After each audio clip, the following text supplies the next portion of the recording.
안녕하십니까, 이재영입니다. 저는 에자일을 활용해서 업무 성과를 높이는 컨설팅을 주로 하고 있습니다. 제가 그래서 여러 회사를 좀 다니는데요. 주로 많이 듣는 얘기가, 회사에서 많이 듣는 얘기 중에 하나가 에자일이 우리나라 우리나라 현실과 안 맞는다, 이런 얘기를 많이 하십니다. 그래서 아예 에자일에 대한 것들을 아예 선반위에 집어넣고 그 다음에 아예 활용할 생각을 안 하십니다. 근데 에자일이 사실 우리나라 현실과 안 맞는 부분이 일부 있습니다. 근데 전부가 그런 건 아니죠. 자, 그래서 제가 거의 10년 넘게 이 프로세스 개선 컨설팅을 좀 수행해 왔는데, 어떤 방법론이든 간에 우리 조직과 딱 맞는 그런 방법론은 없었던 것 같습니다. 그래서 우리 조직에 딱 맞는 유일한 방법은 우리가 스스로 찾아서 그걸 개선하고 이러는 것들이 가장 우리와 맞는 그런 방법이 아닌가 생각이 됩니다. 그래서 저는 그동안에 이 에자일을 활용을 하면서 전통적인 우리 개발 방식과 접목하면은 굉장히 효과가 좋다는 것들을 여러 번 경험을 하였습니다. 그래서 오늘 이 시간에는 전형적인 제품 개발 사례에서 나타나는 어떤 실제 문제점들을 살펴보고, 이에 대한 개선책으로 에자일이 어떻게 활용되었는지를 설명드리도록 하겠습니다.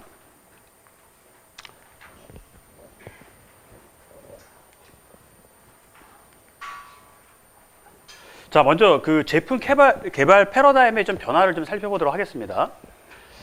자, 우리가 전통적인, 왼쪽이 전통적인 우리가 제품 개발할 때 나타나는 어떤 패러다임이고요. 이 오른쪽이 에자일 쪽인데요. 이렇게 하나하나 보면은요, 우리가 전통적인 개발에서는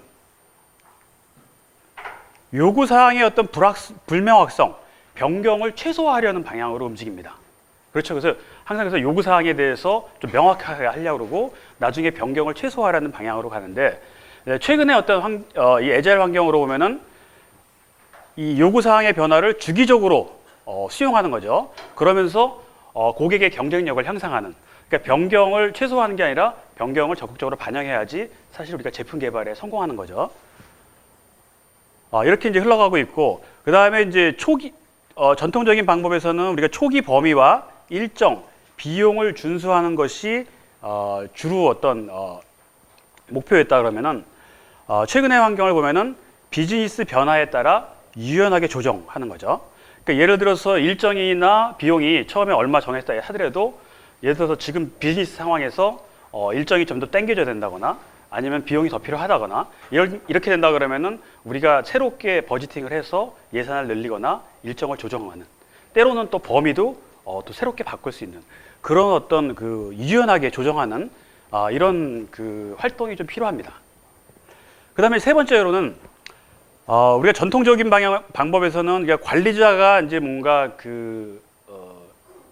어떤 책임을 지고 그 다음에 명령하고 통제하는 이런 방식으로 일이 진행됐다 그러면은, 최근에 어떤 비즈니스 변화가 워낙 빠르게 움직이다 보니까 한 명의 어떤 스마트한 리더가 사실 의사결정 내린 게 그게 과연 바람직하냐, 그런 것들에 우리가 의문을 가질 수 있습니다. 그래서 최근에 일어나고 있는 환경의 변화는 팀원들이 자발적인 어떤 참여, 즉 오너십을 가지고 그 다음에 서로 간에 협력해서 어떤 집단 지성을 만들어서 우리 제품 개발을 이끄는 이런 쪽의 제품 개발 패러다임이 바뀌고 있습니다. 자, 그 다음에 네 번째로는 과거에는 여러 가지 컨설팅 회사들이 표준 프로세스라든지 표준 방법론 이런 것들을 만들어서 회사에 많이 보급을 했습니다. 그래서 모든 어떤 개발팀에서 이걸 따라서 하는 것들이 권장됐죠. 근데 최근에는 그런 어떤 표준 방법론들이 사실은 우리 조직과 딱 안 맞는 거죠. 제가 좀 전에도 말씀드렸지만은 우리 조직에 맞는 방법론은 없어요. 사실 우리가 스스로가 찾아야 됩니다. 찾아야 되고, 그걸 또 지속적으로 개선해야지 우리 것이 되는 거지, 절대 IBM이나 구글에서 만든 방법론이 우리에게 딱 맞지는 않습니다. 그래서 대부분 표준 프로세스라는 게 글로벌 기업들이 갖고 있는 어떤 방법론들을 의미하는데, 이거보다는 우리 팀이나 프로젝트 상황에 맞는 어떤 프로세스를 지속적으로 개선하는 것이 더 효과적이다라는 게 최근 어떤 이 제품 개발 패러다임의 어떤 변화라고 볼 수 있겠습니다. 이런 측면에서 제가 이제 그 실제 프로젝트에서 나타났던, 실제 우리가 개발하는 과정에서 나타났던 실제 사례를 살펴보고 여기서 나타난 문제점들을 좀 말씀드리려고 합니다. 첫 번째 사례는 이제 실제 제품 개발 프로젝트 사례입니다. 하나의 한 2년 정도 되는 어떤 프로젝트 사례고요. 그 다음에 두 번째 사례는 실제 그 유지보수 팀이죠. 소프트웨어를 유지보수 했던 팀에서 나타나는 어떤 문제점들을 좀 말씀드리도록 하겠습니다. 그래서 제가 이 대표적인 어떤 개발과 유지보수 두 가지 사례는 보통의 어떤 일반적인 어떤 개발 조직에서 나타나는 전형적인 문제점이기 때문에 제가 좀 예를 들었습니다. 자, 이 프로젝트는 이 건축 설계 관련 솔루션을 개발하고 굉장히 긴 새로운 제품을 만드는 어떤 프로젝트였습니다. 근데 이 프로젝트가 사실 여러 가지 이제 이슈나 문제점들이 있었는데 아마 이제 이런 것들을 경험하신 분들도 계실 거고 이제 아닌 분도 계시겠지만은 여기서 나타나는 문제점들을 보면은요. 이 프로젝트가 중반쯤 됐을 때의 어떤 상황인데 업무 회의는 굉장히 많은데 팀원들 간의 실질적인 의사소통이 되지 않았어요. 즉 회의는 매 하루 종일 뭐 불려다니고 그러는데 실제로 해결되는 건 없는 그런 어떻게 보면 이제 팀원들 입장에서 불필요한 회의가 많은 이런 상황이죠, 사실은. 그 다음에 이제 제품 기획이 불안정으로 어떤 불명확한 목표 및 일정 관리가 이루어졌습니다. 그러니까 우리가 이제 기획한다는 게 사실 쉽지 않잖아요. 우리가 과연 상품을 시장에 팔릴 만한 제품을 기획한다는 게 우리가 처음부터 그 프로젝트 초반에 기획하는 게 굉장히 어렵습니다. 그러다 보니까 어떤 아주 굉장히 그 러프한 어떤 목표만 주어지게 되고 그 다음에 일정도 어떻게 보면 그 제대로 어떤 에스티메이션을 하는 게 아니라 그림을 그리는 거죠. 그러니까 대충 우리가 가야 할 어떤 마일스톤을 정해놓고 거기에 따라서 이제 거꾸로 할당하는 보통 소수의 리더가 할당하는 그런 방식이죠. 이렇게 되면은 팀에서 지킬 수 없는 어떤 목표, 그 다음에 지킬 수 없는 일정 이런 것들이 보통 이루어집니다. 그 다음에 세부적인 어떤 일정이 관리가 되지가 않는 거죠. 이런 상황이다 보니까 계속해서 목표와 어떤 실제와의 어떤 괴리, 그래서 실제 그 일정 관리가 제대로 되지가 않는 그런 상황이었습니다. 그 다음에 이제 여기가 고객이 요구하는 어떤 산출물들이 좀 있었어요. 여기서 이제 RUP 방법론을 사용을 했는데, 뭐 아시다시피 이제 UP 방법론에는 여러 가지 산출물들이 많이 있습니다. 근데 이제 개발팀에서는 이런 거를 다 개발하다 보면 너무 개발해야 될 게 너무 많은 거예요. 그래서 불필요한 산출물들이 많이 느껴지는 상황이었습니다. 그 다음에 네 번째는 업무 성과 및 품질 불량으로 관리자와 팀원 간의 갈등. 사실 이제 관리자와 리더와 팀원들 간의 갈등이 굉장히 많이 발생이 되는데 그 중에서 이제 많이 나타나는 게 업무 성과죠. 즉 관리자가 기대했던 성과가 팀원들이 그 충족 못했을 적에 그런 것들이 이제 차츰 쌓이다 보면은 굉장히 갈등이 증폭되는 이제 그런 상황이 많이 발생이 됩니다. 그 다음에 이제 수동적인 팀원의 자세. 일은 많고 이제 일정이 이제 쫓기고 뭐 이러다 보니까 팀원들이 사실 이제 시키는 일만 주로 하고 뭔가 새로운 제품을 만들어서 아이디어도 내고 뭔가 창의적인 이런 것들이 보여줘야 되는데 굉장히 수동적인 그런 상태에 있는 팀이었습니다. 그 다음에 팀원들이 보면은 소통과 협력 부재인데 자기 업무만 해요. 자기 업무만.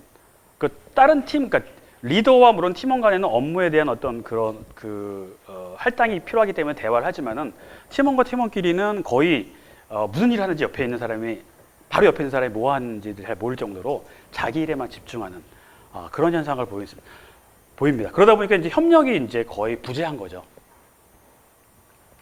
이제 이런 상황이 이제 이런 어떤 개발 프로젝트의 사례였습니다. 이 문제점이었습니다.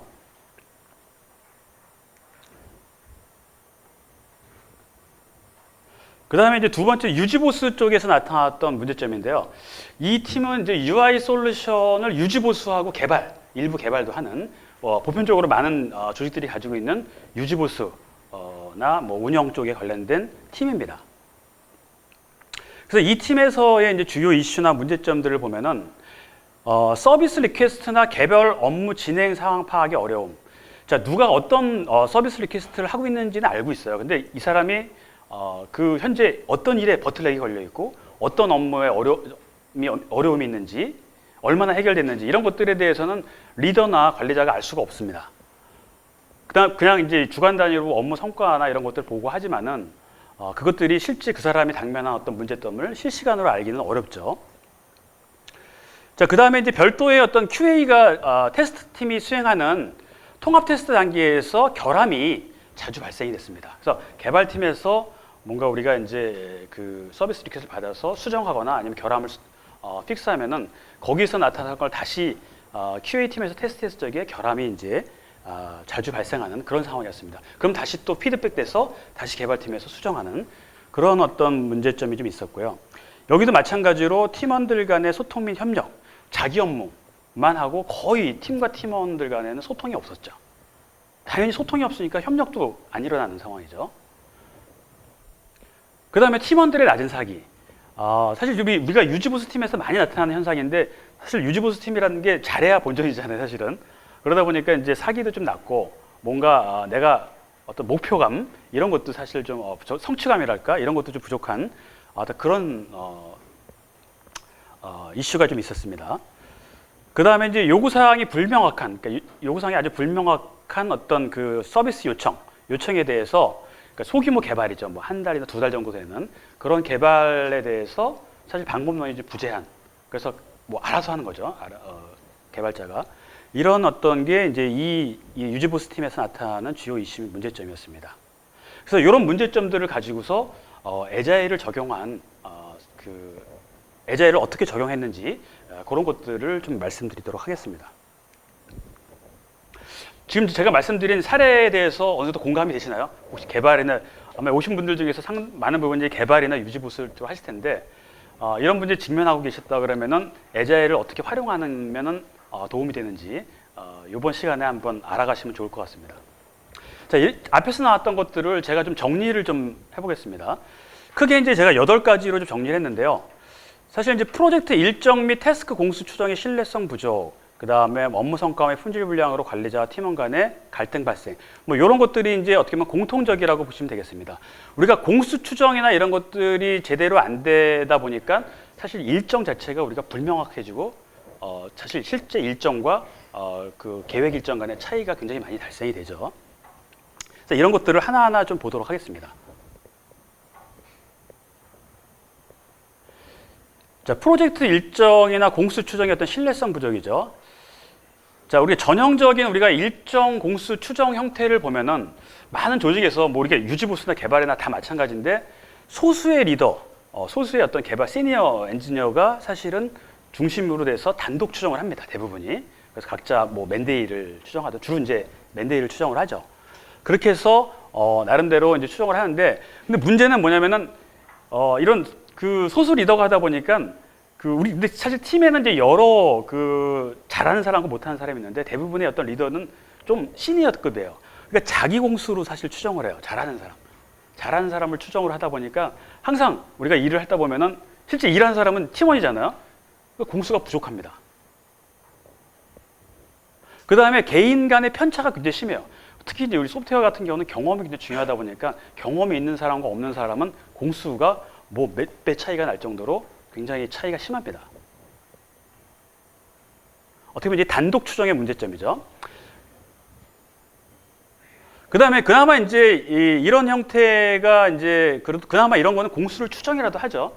어떤 경우에는 이제 경영진이나 고객이 제시한 일정에 WBS를 끼워 맞추죠. 뭐 공수 추정도 안 하죠. 그냥 일정만 딱 거꾸로 맞춰가지고 팀원한테 할당하죠. 그럼 팀원은 그냥 그게 어느 정도 공수가 들어가는지 전혀 감을 못 잡은 상태에서 그냥 개발만 집중하는 거죠.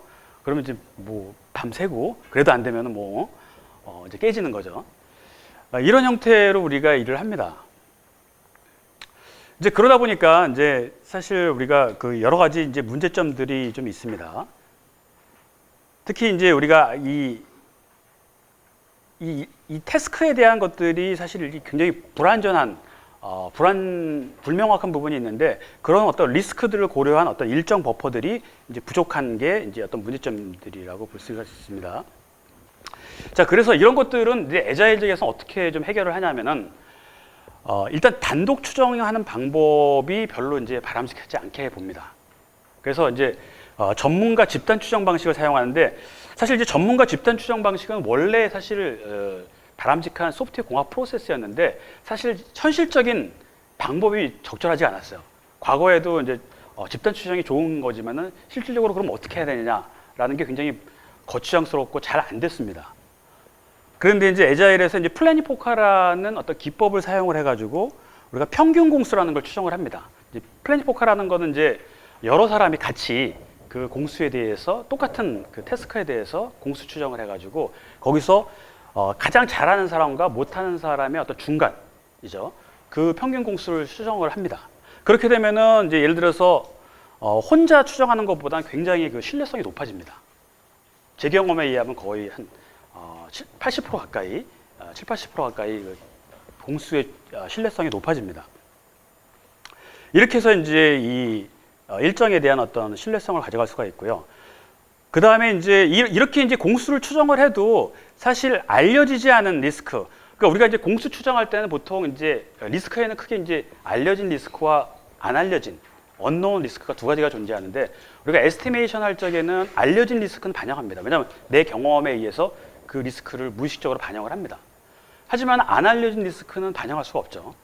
그래서 에자일에서는 일정할 때 일정 버퍼라는 걸 삽입을 합니다. 그래서 우리가 프로젝트 그 스크럼이나 일정 계획을 할 때 보면은 마지막 그 스프린트를 버퍼 스프린트로 두거든요. 그 이유가 뭐냐면 그 각각의 스프린트에서 계획했던 것들이 반드시 그걸 달성하라는 의미가 아닙니다.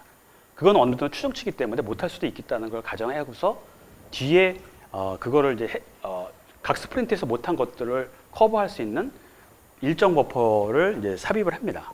이렇게 해서 우리가 일정에 대해서 어느 정도 합리성을 가져가는 게 이제 에자일에서 가져가는 해법입니다.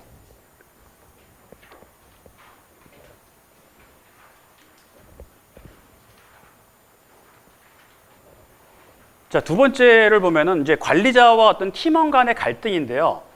사실 이제 그 여러 가지 갈등 상황이 존재를 하는데 그 팀원 같은 경우는 리더가 어떤 일방적인 지시, 어떤 자세한 어떤 뭐랄까 설명이랄까 토론 같은 것들 없이 그냥 그 리더가 계획을 세운 걸 그냥 이렇게 일방적으로 던져주다 보니까 많은 경우가 해당 업무에 대한 완료 기준이 서로 상이합니다. 그래서 실제 완료됐는데 팀원이 생각하는 어떤 완료 기준과 리더 혹은 고객이 생각하는 완료 기준이 틀립니다. 그래가지고 계속해서 재작업이 많이 발생되는 게 이제 우리 현실이죠. 그 다음에 이제 우리가 태스크의 어떤 초기 일정이 이제 미준수하게 되면은 리더나 관리자가 이제 질책, 비난이나 질책을 하게 되죠. 그래서 초기에 너 뭐 3일 안에 하기로 했는 거 왜 3일 안에 못했냐? 이런 식으로 이제 우리가 질책이 이루어지는 게 우리 많은 갈등 상황입니다. 그 다음에 또 이제 결함이 자주 발생되면 또 이제 관리자가 또 실망을 하죠. 자, 그래서 이런 것들을 에자일에서는 이제 어떻게 해결을 하냐? 그러니까 에자일에서는 이제 스프린트 계획이라는 거를 우리가 스프린트 단위로 가져갑니다. 스프린트 계획을 가져간 스프린트 이제 전체 프로젝트를 이렇게 어느 정도 균일하게 나눈 하나의 그 반복 주기인데요. 그러니까 스프린트 계획할 때 고객이나 리더, 팀원들이 함께 모여서 해당 업무나 그 요구 사항에 대해서 어떤 완료 기준을 명확하게 설정을 합니다. 그래서 이것들이 실질적으로 구현됐을 적에 어떤 모습이다. 그래서 필요하면은 스케치를 한다거나 형태로 해서 충분하게 커뮤니케이션을 합니다. 문서로 하는 게 아니라 같이 모여서. 근데 이런 활동을 하면은 물론 이렇게 해도 실제 구현하고 나서는 물론 이제 그 서로 간의 어떤 차이가 발생이 됩니다. 하지만 이런 걸 안 하고서 이렇게 하는 거에 비하면은 훨씬 줍니다. 훨씬 줄게 되고요. 그 다음에 이제 그 리더 같은 경우는 이제 태스크에 대한 어떤 불확실성. 우리가 이제 그 여러분들 아마 이제 일을 해보셔서 아시겠지만은 내가 3일짜리, 5일짜리 계획을 했는데 그거 3일 안에 딱 맞추고 그거 5일 안에 딱 맞춘 적 있으시나요? 뭐 별로 없으실 거예요. 사실은 한 50% 정도 맞추셨을까? 우리가 사실 그런 어떤 3일짜리, 5일짜리 태스크도 사실 정확하게 일정을 지키기가 어렵습니다. 근데 그게 그 사람이 게을러서 그런 거냐? 물론 어떤 경우는 그럴 수도 있겠지만은 대부분의 경우는 예측하기 어려운 어떤 기술적인 이슈나 문제점 아니면 뭐 고객과의 문제 여러 가지 때문에 사실 계획된 일정을 지키기가 상당히 어렵습니다. 그래서 이제 에자일에서는 그런 태스크 일정 수행의 어떤 불확실성을 일단 이해를 합니다. 왜냐하면 프로젝트 자체가 사실 우리가 에자일에서는 이걸 복잡게 한마디로 예측하기 어려운 그런 어떤 그 시스템으로 보기 때문에 태스크의 불확실성을 인식하고 중요한 거는 태스크가 지연이 됐어요. 그러면은 그거에 대해서 문제점, 이걸 해결하는데 좀 초점을 맞춥니다. 그거를 이제 팀원들이 같이 공동으로 해결하는데 초점을 맞추고요. 그 다음에 이제 완료 조건에 대해서 여지 결함이 발생되거나 뭐 이제 서로가 결함이 발생되고 이런 문제에 대해서는 사실 이제 개발자가 혼자 스스로 자기가 테스트를 끝낸다면은 결함이 발생되게 돼 있어요. 사실은 스스로 찾지 못하는 결함이 항상 존재하기 때문에, 그래서 에자일에서는 그걸 QA 테스트를 거치거나 아니면 내부 이렇게 별도의 테스터가 있다 그러면 이제 QA 테스트를 하고, 별도의 테스터가 없다 그러면은 크로스 테스트. 그러니까 같은 개발팀 내에서 서로 이제 상대방 거를 테스트해 주는 거죠. 그런 아니면 뭐 코드 리뷰를 해준다거나 이런 식으로 해서 실제 검증하는 활동을 완료 조건에 이제 포함시킵니다. 근데 이렇게 되려 그러면은 사실 그 이 팀 문화가 이 개인 책임으로 일하는 게 아니라 팀 책임으로 일을 해야 됩니다. 개인 책임으로 하면은 내일 하기 바빠서 딴 사람을 뭐 테스트해 준다거나 이러지 못하거든요. 그래서 에자일에서는 이게 그 업무 수행에 대한 책임을 개인 책임보다는 팀 책임으로 가져갑니다. 그래서 이런 걸 통해 가지고 앞에 나온 어떤 이런 갈등 상황들을 해결하는데 활용을 합니다. 그래서 저 개인적으로도 이런 문제가 앞에 나왔던 그 프로젝트에서 다 있었습니다. 똑같이. 지금 이런 전형적인 갈등 상황은 앞에 첫 번째 개발 프로젝트에서 아주 굉장히 많이 대두가 됐습니다. 그래서 관리자와 팀원들 간에 굉장히 그 뭐랄까 거의 뭐 싸움은 안 했지만 하여간에 말로 감정이 굉장히 안 좋은 그런 상황이었는데, 이런 식으로 이제 해결을 해서 사실은 많은 효과를 봤습니다.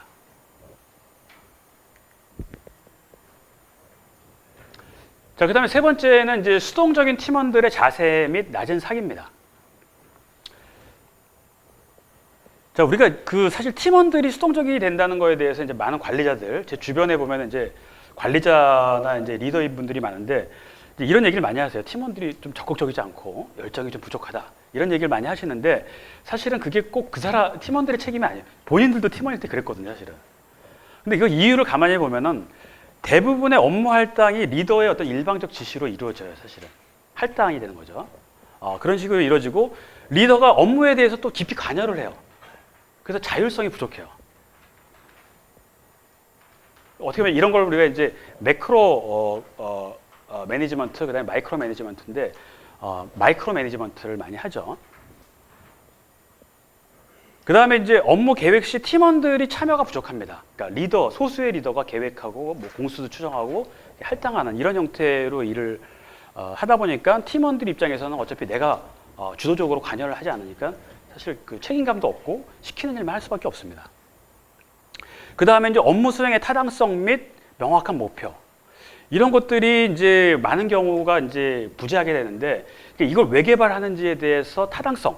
사실 이거를 그 개발자도 같이 인식을 해야지만 개발자가 거기에 대해서 뭔가 열의를 갖고 일을 하게 되는데, 많은 경우에 이런 것들이 좀 전달이 제대로 안 됩니다. 그냥 시키는 대로 하는 형태가 되다 보니까 거기에 대해서 열의를 가질 수가 없죠. 그 다음에 이제 유지보수 조직 같은 경우는 이제 잘해야 본전이니까 또 이 사실 이렇게 사기가 떨어져 있습니다. 성취감을 못 느끼는 거죠, 사실은. 그러니까 이런 상황에서 이제 그러면 에자일이 어떤 해답을 줄 수가 있냐면요. 이제 에자일에서는 그 업무 할당을 리더가 주는 게 아니라 어차피 해야 될 일을 같이 이제 그 계획을 같이 합니다. 그러니까 릴리즈나 스프린트 계획 시 팀원들이 주도적으로 업무를 같이 계획을 합니다. 계획을 하고 그거를 할당할 때 그 본인들이 스스로 선택을 하고 업무를 수행하는 형태를 가져갑니다. 근데 이게 이제 선택을 할 때 그러면 이제 뭐 적게 선택한 사람 있고 뭐 많이 선택한 사람 있으면은 뭐 이게 서로 불공정한 거 아니냐. 근데 이제 이 시스템 자체가 에자일은 누군 적게 갖고 누군 많이 갖게 하는 그런 건 아닙니다. 다 균일하게 자기의 가용 공수만큼 가져가게끔 선택을 합니다. 이런 걸 우리가 이제 에자일에서는 셀프 오거나이징이라고 합니다. 근데 이게 이제 사실 별거 아닌 것 같은데 그냥 종이 한 장의 차이입니다. 업무 의욕을 느끼는 게 시켜서 하는 거하고 내가 스스로 선택하는 건 굉장히 차이가 많이 발생이 됩니다. 그 다음에 이제 팀원들에게는 업무 수행의 어떤 자율성을 보장하고 리더는 문제 해결에만 초점을 맞춥니다. 개발 방법에 대해서는 팀원들한테, 물론 개발자 팀원이 이제 뭔가 그 요구를 도움을 요청한다 그러면 그땐 도움을 주지만은 그렇지 않은 경우에는 이제 관여 안 하는 거죠. 그 다음에 이제 스프린트 계획 시에 사용자, 그러니까 고객이라든지 개발자가 이 업무 수행의 어떤 타당성, 대안 이런 것들을 같이 토론하는 그런 시간을 가져갑니다. 사실 우리가 잘 이런 걸 안 하는 그런 활동인데요. 그래서 에자일에서는 이제 아시겠지만은 사람과 사람 간의 어떤 상호작용을 굉장히 중시하지 않습니까? 프로세스나 도구보다. 그래서 그런 측면에서 사용자와 개발자 간의 이런 어떤 타당성과 대안을 토론하는 것들을 가져가고요.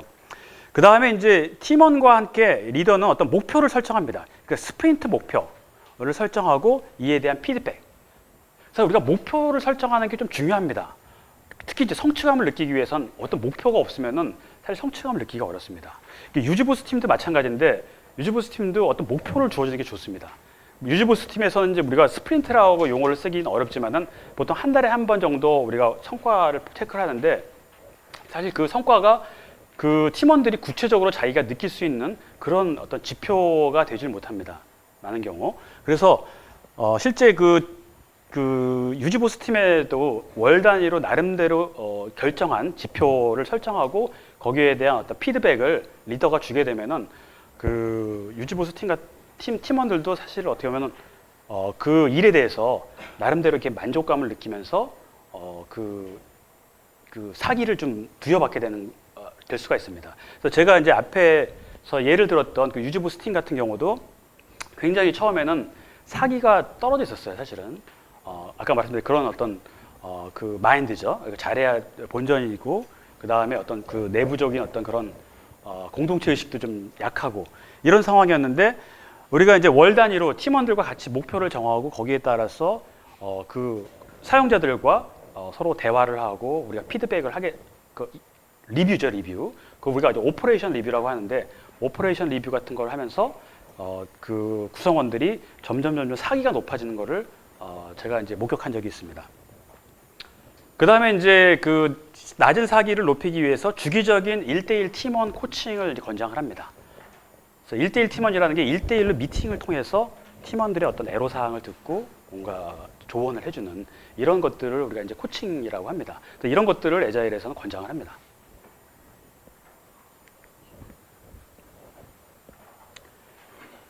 자, 그 다음에 네 번째를 보면은요, 앞에서 나왔던 것 중에서 보면은 구성원들 간의 어떤 소통 및 협력 부족입니다. 그래서 자기 일에만 하다 보니까 사실 소통과 협력이 부족한데요. 전형적인 상황을 보면은 보통 이제 리더와 팀원, 그 다음에 리더와 리더 간의 업무 소통은 나름대로 활발하게 이루어집니다. 근데 이 팀원과 팀원, 여기 있는 팀원과 여기 있는 팀원들 간의 어떤 소통과 협력은 굉장히 부족합니다. 자기 일에만 포커스하기 때문에. 그래서 이제 팀 간에 발생되는 어떤 이슈나 문제들이 보면은 이 리더들 미팅으로 올라갑니다. 에스컬레이션 돼가지고 여기서만 어떤 주로 해결이 되죠. 그러다 보면 이제 리더가 바쁘다 보면은 어떤 그 이슈들이 펜딩돼서 사실 문제가 어떻게 보면 이 사람과 이 사람이 서로 만나서 빨리 해결됐으면 될 문제가 이 리더들한테 올라가고 이 사람들의 어떤 재가를 통해서 일이 진행되다 보니까 사실 문제가 굉장히 늦게 지연되는 현상이 많이 발생이 됩니다. 자, 그래서 에자일에서는 이 주로 이제 소수의 어떤 이런 리더들만의 어떤 커뮤니케이션이 아니라 실제 팀원과 팀원들이 활발하게 상호작용할 수 있는 그런 프랙티스들을 많이 제공을 합니다. 대표적인 것들이 이제 데일리 스탠더드 미팅은 팀 내부의 어떤 커뮤니케이션, 상호작용을 높이는 거고요.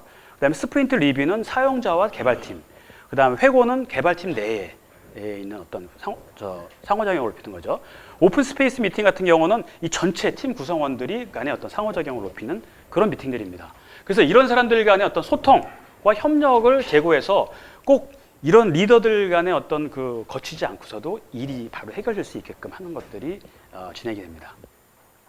이러다 보면은 에자일에서는 어떤 걸 권장하자면은 그 이 관리자의 어떤 통제하에서 일을 수행하는 게 아니라 이 구성원들이 스스로 자기가 어떤 자기 일을 해결하기 위해서 뭐 다른 팀과의 협력을 자발적으로 한다거나, 물론 나중에 이루어진 것들은 이제 보고하는 형태로 실제 일을 먼저 하고 나중에 보고하는 형태로 진행이 되면서 하다 보니까 이 동료들 간에 서로 일을 잘하는지가 딱 드러납니다. 그래서 지금 많이 하는 상위 관리자 평가보다는 동료 평가 이런 걸 권장합니다. 동료 평가. 그러니까 누가 더 일을 많이 했는지는 동료들이 잘 아는 거죠. 그 다음에 상대평가가 아니라 절대평가. 왜냐하면 상대평가를 하면은 다른 사람을 도와주게 되면은 뭐 예를 들어서 내가 딴 사람을 도와주면 딴 사람이 A, B를 맡고 내가 D를 맞을 수가 있잖아요. 이렇기 때문에 상대평가를 별로 권장하지 않습니다. 그래서 동료평가, 절대평가 이런 것들을 통해서 팀원들이 서로 협력할 수 있게끔, 그래서 팀 중심으로 일을 할 수 있게끔 하는 그런 문화를 좀 애자일에서는 이제 가져갑니다.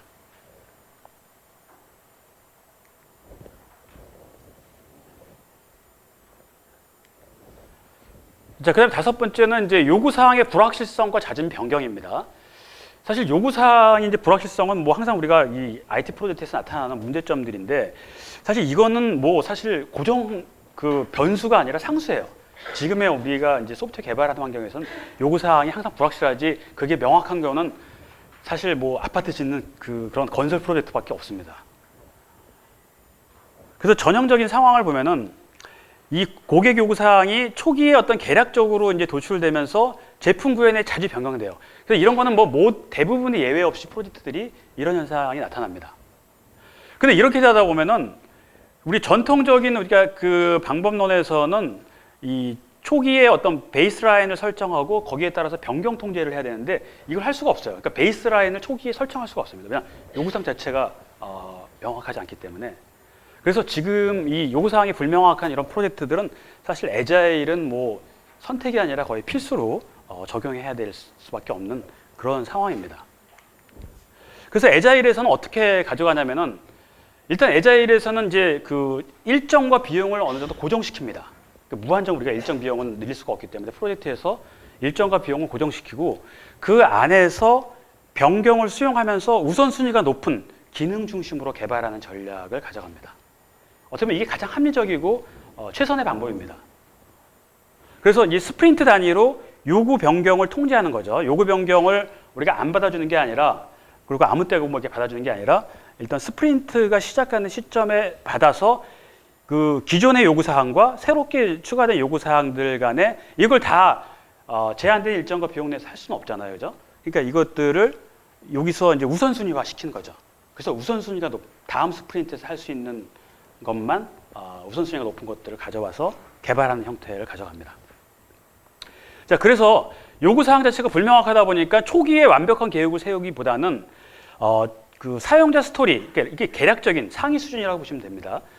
사용자 스토리 중심의 어떤 릴리즈 계획과 상세 태스크 중심의 스프린트 계획으로 우리가 상위 수준의 계획, 상세 수준의 계획을 이렇게 분리해서 가져가는 형태를 취합니다. 자, 그래서 이거는 우리가 요구사항이 불확실한 프로젝트에는 이런 접근 방법이 사실은 이제 가장 합리적인 방법이 아닌가 생각이 됩니다.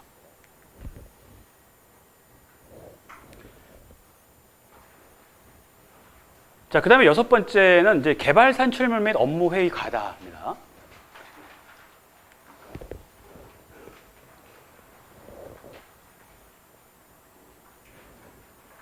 자, 어느 프로젝트든 간에 이 산출물하고 회의가 많다는 거는 제가 그렇게 별로 안 들어본 경우가 없는 것 같아요. 다 어느 프로젝트든 간에 제가 한 20년 가까이 소프트웨어 개발 일을 하고 있는데 어떤 프로젝트든 간에 산출물 갖고 컴플레인 안 하는 프로젝트가 없었던 것 같아요. 그 다음에 또 많은 경우가 또 이제 불필요한 회의들 많다. 이런 얘기들 많이 하는 것 같습니다.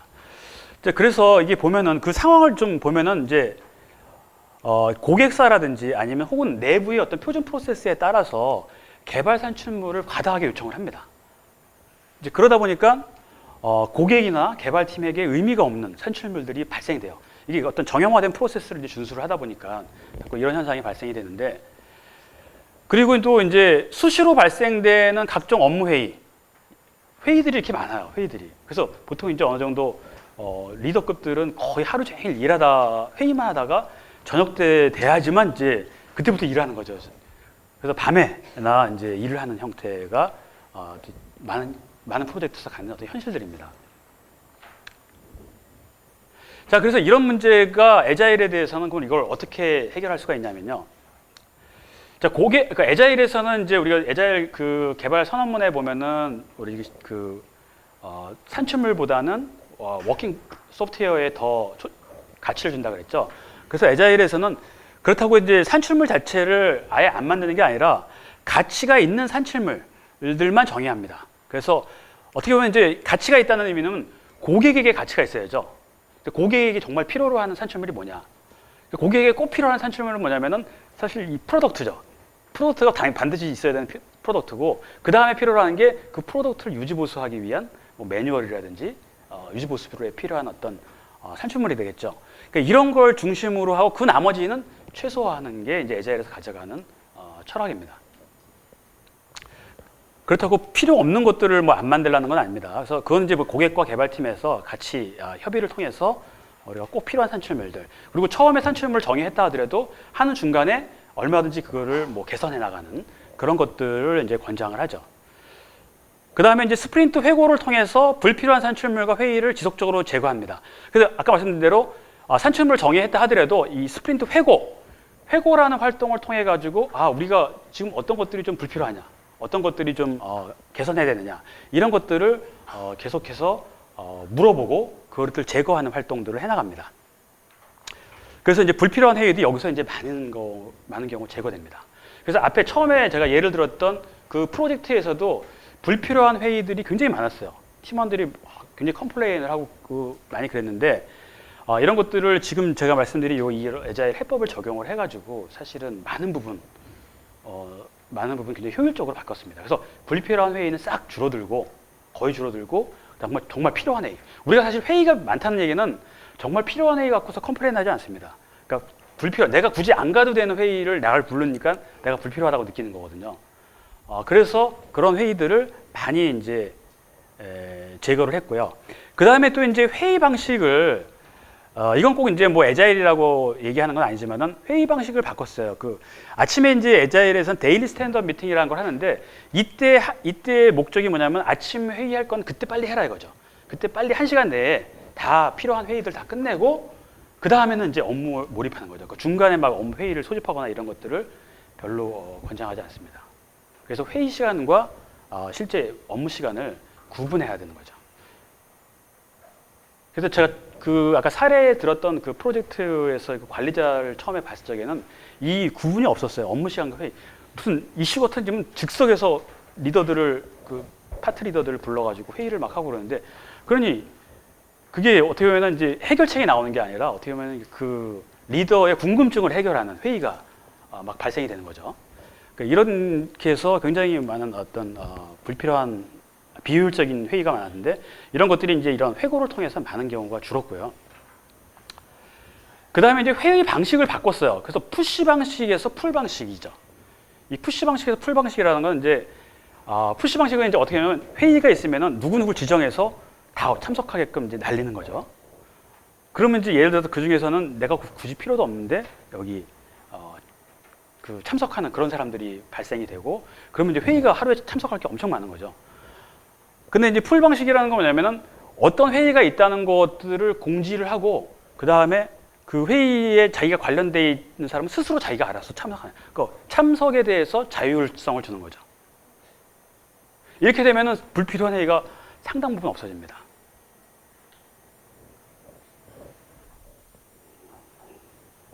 그래서 지금 이제 이런 방법은 우리가 전통적인 개발을 진행하면서도 얼마든지 우리가 적용할 수 있는 애자일 해법이라고 보시면 되겠습니다.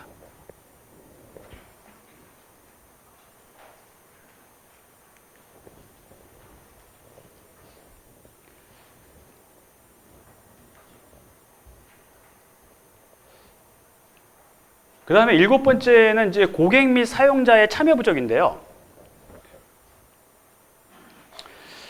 이 사용자의 어떤 참여 부족은 항상 뭐 프로젝트에서 나타나는 문제입니다. 그래서 이제 보통 분석 및 테스트 단계에서 주로 참여하고, 그 다음에 요구사항을 명확히 제시하지 못하면서 개발자를 좀 과신하는 경향이 있죠. 알아서 잘 개발해주겠지. 이런 식으로 많이 이제 얘기를 했는데, 자, 이런 것들에 대해서 애자일에서 어떻게 이제 해법을 가져가냐면은, 프로젝트 초기에 어떤 제품 책임자들을 선정을 합니다. 제품 책임자를 확실하게 결정하고 이 사람들로 하여금 어떤 사용자 의견을 수렴하게끔 그런 어떤 그 책임과 권한을 확립을 하고요. 그 다음에 이 제품 책임자들은 스프린트 계획과 리뷰에 참여해서 개발자들과 개발 기간 동안 좀 밀접하게 소통하는 이런 것들을 변수가 아니라 상수로 가져갈 수 있게끔 그렇게 유도를 합니다. 그래서 보통 고객이 좀 밀접하게 개발 기간 동안 참여하는 것들을 권장을 하고요. 그 다음에 이제 고객과 개발팀이 활발하게 소통할 수 있는 프로젝트 관리, 커뮤니케이션 도구 이런 것들을 활용할 것을 권장합니다. 그래서 개발팀만 뭐 가져가는 어떤 프로젝트 관리 도구가 커뮤니케이션 도구가 아니라 고객과 개발팀이 서로 사용자와 커뮤니케이션 할 수 있는 그런 도구들을 활용해서 주기적으로 이제 커뮤니케이션 할 수 있게끔 유도를 합니다.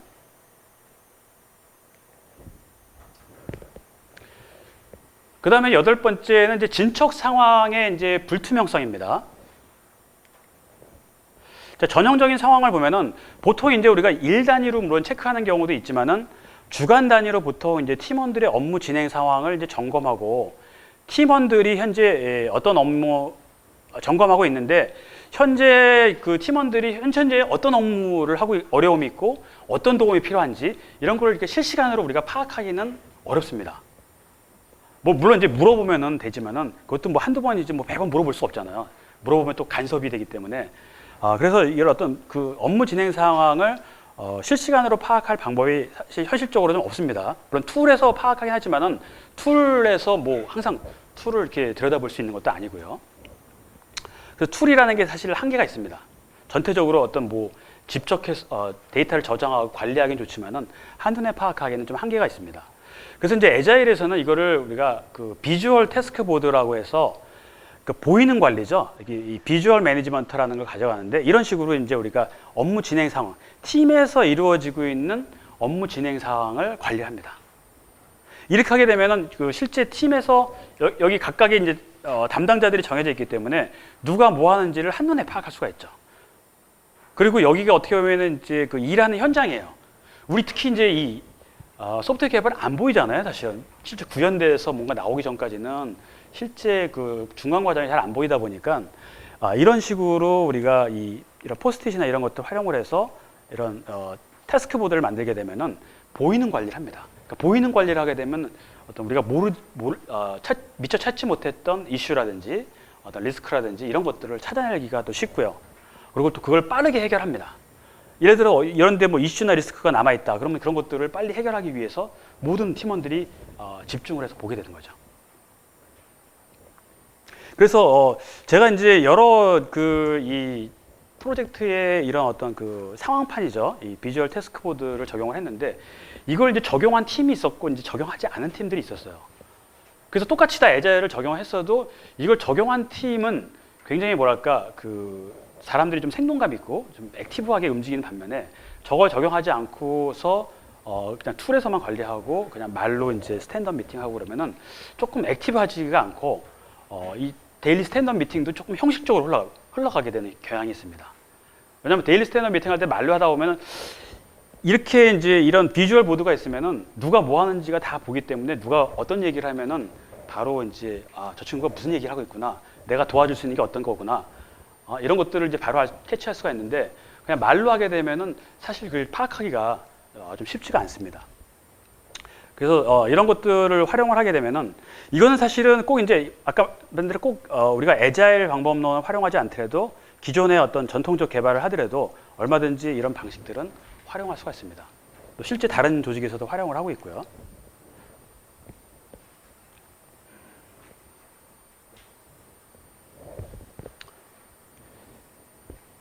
자, 이상으로 제가 이제 8가지 요소들에 대해서 쭉 말씀을 좀 드렸습니다.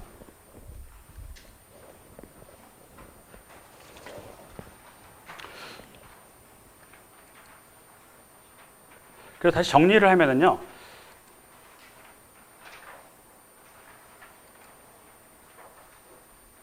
아까 이제 이 2가지 프로젝트 사례와 그 다음에 유지보수 이 사례에서 나타났던 어떤 전형적인 문제점들을 제가 이렇게 8가지의 어떤 항목으로 이렇게 나눠놓은 거죠. 이것들에 대해서 쭉 제가 그 설명을 좀 드린 겁니다. 애자일이 어떻게 이걸 해결할 수가 있는지.